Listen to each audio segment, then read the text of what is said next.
to say, everybody out there, anybody who have a brain watches this,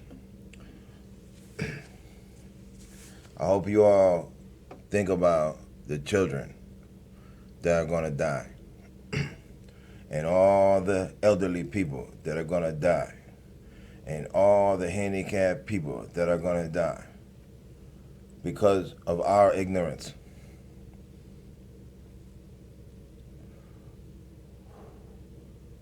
I live here too.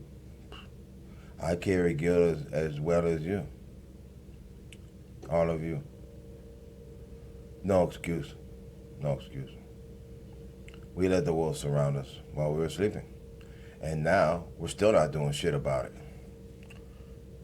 There's people warning everybody, but still most of the morons are watching liar mainstream media and just every time I turn on the TV, I feel like it's spitting in my face.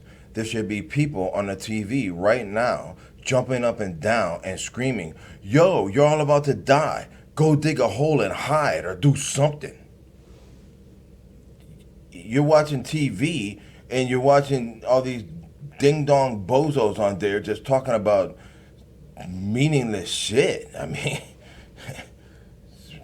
where's, and you people watch it. Like, you're sitting watching sitcoms like everything's all goody goody and shit.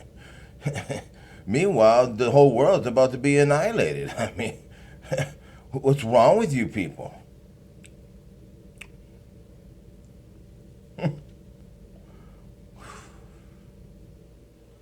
It's breaking my heart to realize all these poor people are gonna die.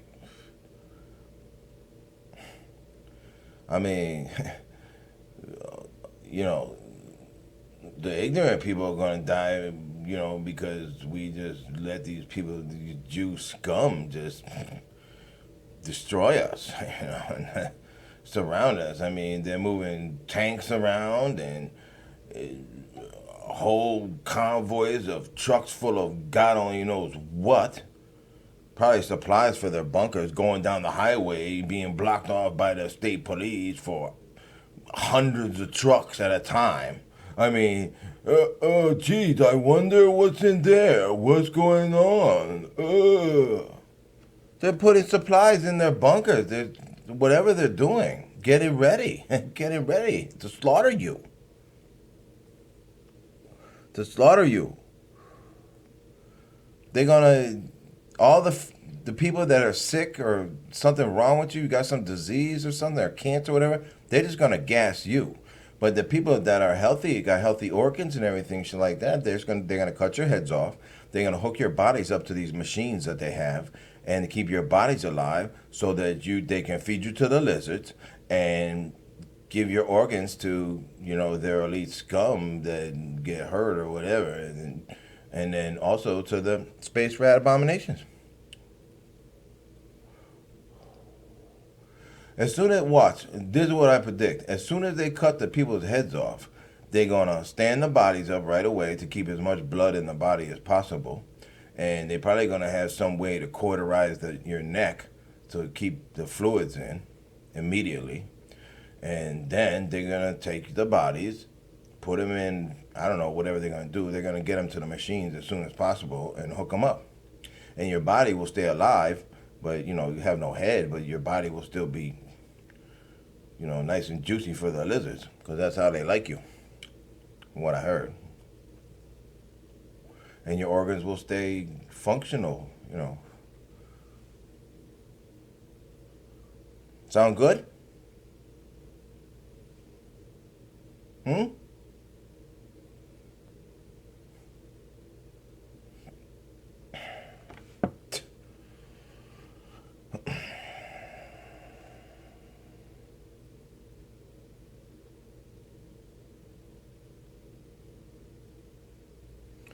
This is called mass rock.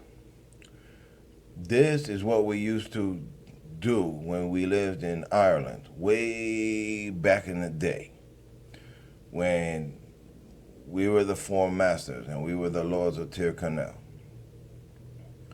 This is a place we used to go and have our little our little say, talk to the spirits and everything. All right, so you know what the story's all about. Just a little story I wrote out of respect for our Marquis Forneus, because I believe he was there. Well, I was there. We both were there,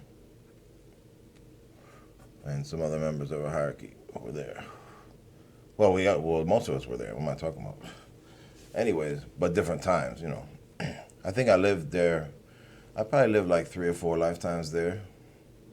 Because I know I was Hugh, and I was an Earl, but I was also the king of Connaught, and I was also Connell. When me and Satan built his castle and he got killed, and I killed the people that killed him. And we had his horses and ride his horses around and all that. So this is out of respect for our Marquis Forneus. This is called Mass Rock. Moonlight shone down on the circle of the righteous ones. Their cloaks fell to the ground, and their beautiful bodies, majestic and strong, held hands as the circle of power grew steadily. Whispers and voices of choir seeped from the wood. Mass Rock seemed to glow in the moonlight. The Great Mother was felt cool and damp by their feet, bare and in the grasses of the clearing. The folly of Cobbler's Castle broke the top of the tree line, with torches occasionally flickering through the distant wood. The thoughts of the righteous ones of Ogleval Wood were centering in sadness enveloping them all, as their country of lattice was now threatened by the English scourge. The four masters felt the weight of war approaching, as they knew they would never lay down for the scourge. They knew that the scourge would find them eventually, but they had built a life here, and now children were born and families forged.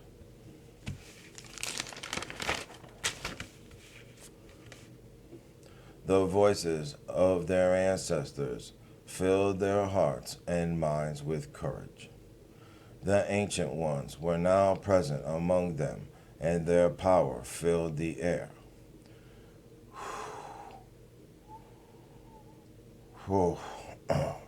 Not only fear of the most powerful spirits of great wisdom, but at the storm clouds of war that were now growing.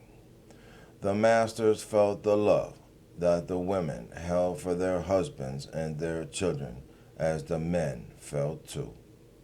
Now the fairy folk darted by quickly to and fro from among the edges of the clearing.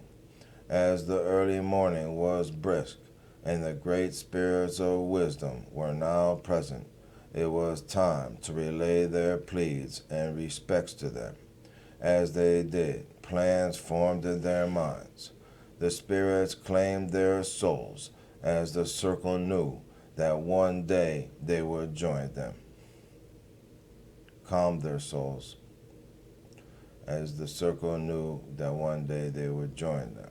The circle bid goodbye to the fairy folk with some sweets, some shiny trinkets, and thread, cloth, and tiny needles for them.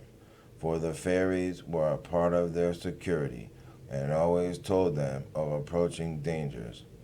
The owls bid them goodbye, a sign from their spirits, as the circle huddled once again in their cloaks. Firm in their fortitude, they headed home down Carrion Road.